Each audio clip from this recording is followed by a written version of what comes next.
Miftah Maulana Habibur Rahman atau biasa disebut Miftah mengaku mendapat mandat dari Presiden Jokowi untuk mengawal baca pres Prabowo Subianto untuk sowan ke Kiai Kampung agar didoakan dalam Pilpres 2024. Miftah mengatakan ia diminta mendampingi Mas Prabowo untuk sowan ke para kiai dan pesantren. Meski demikian, Miftah justru mengaku tidak mendapat arahan untuk mendampingi Gibran Rakabuming Raka sebelumnya. Soal Gibran, dari awal Pak Jokowi justru tidak pernah ngomong. Itu menunjukkan bahwa keinginan bukan dari Pak Jokowi, tapi dari masyarakat. Tidak ada arahan dari Pak Jokowi terkait Mas Gibran. Kalau sekarang merestui, ia karena permintaan tinggi dari masyarakat. Miftah yang mengaku dekat dengan Gibran yakin jika wali kota Solo itu mampu menjadi pemimpin pendamping Prabowo. Menurut Miftah yang melemparkan isu soal Gibran belum mampu menjadi calon wakil presiden, justru lawan politik yang takut kalah. Sementara dalam acara yang menghadirkan sekitar 1000 kiai dari Tegal Raya dan Banyumas Raya juga sempat menampilkan gambar Prabowo Subianto dan juga Gibran saat Miftah memberikan tausiahnya. Partai Golkar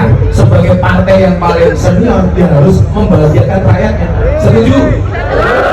Hadir secara istiqomah memberikan pelayanan kepada rakyat. Terus Miftah Menko Erlangga lumayan gagah beli semangka dapatnya mangga bersama Erlangga Golkar berjaya. Jadi kok saya mikir, kok Presiden Indonesia itu belakangnya O, depannya Su.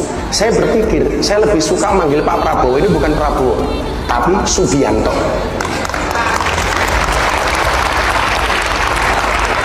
Bila teman pernah membuatmu kecewa, bila pasangan pernah membuatmu terluka, dan bila corona pernah membuatmu menderita, yakinlah Prabowo Subianto datang untuk Indonesia dengan membawa cinta.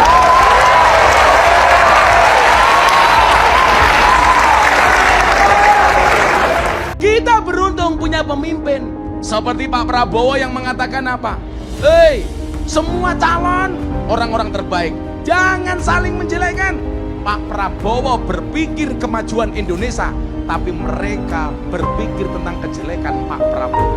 Contoh, Pak Prabowo hari ini dihina gara-gara apa? Kakinya pincang. Mereka lupa Pak Prabowo kakinya pincang karena dikorbankan untuk membela kedaulatan bangsa sebagai seorang pejuang. Berjuang di Timur-Timur.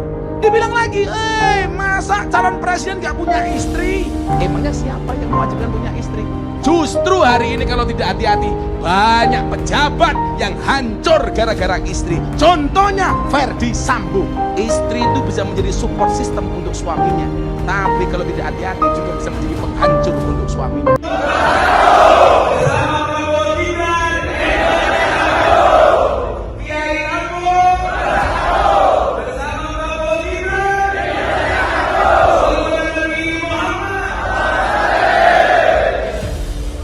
Miftah awalnya bicara terkait keahlian Prabowo Subianto. Ia menilai Prabowo merupakan ahli pertahanan dan ahli politik internasional yang berwawasan luas. Miftah menilai Prabowo Subianto membutuhkan sosok yang paham di bidang ekonomi hingga pangan untuk mengisi keahliannya. Selain itu, ia juga menilai Prabowo harus memperhatikan kondisi Indonesia yang kini pemilihnya didominasi oleh milenial. Miftah pun mengusulkan nama putra Presiden Jokowi, Gibran Rakabuming Raka, dan Menteri BUMN Erick Thohir yang mungkin memenuhi kriteria tersebut. Ia juga beralasan kedua sosok itu dekat dengan dirinya. Sebelumnya, Miftah sempat membuat geger netizen lantaran komentarnya tentang Caimin dan juga PKS. Sementara itu, Menteri Agama dan juga Ketua Umum Pimpinan Pusat GP Ansor, Yakut Khalil Qomas, meminta santri untuk memilih calon pemimpin pada pemilu 2024. Hal itu disampaikan Yakut usai melepas jalan santai peringatan Hari Santri di depan Gedung Negara. Yakut mengatakan, santri harus terlibat dalam setiap episode sejarah negeri, termasuk pemilu 2024, dan harus pintar memilih calon pemimpin.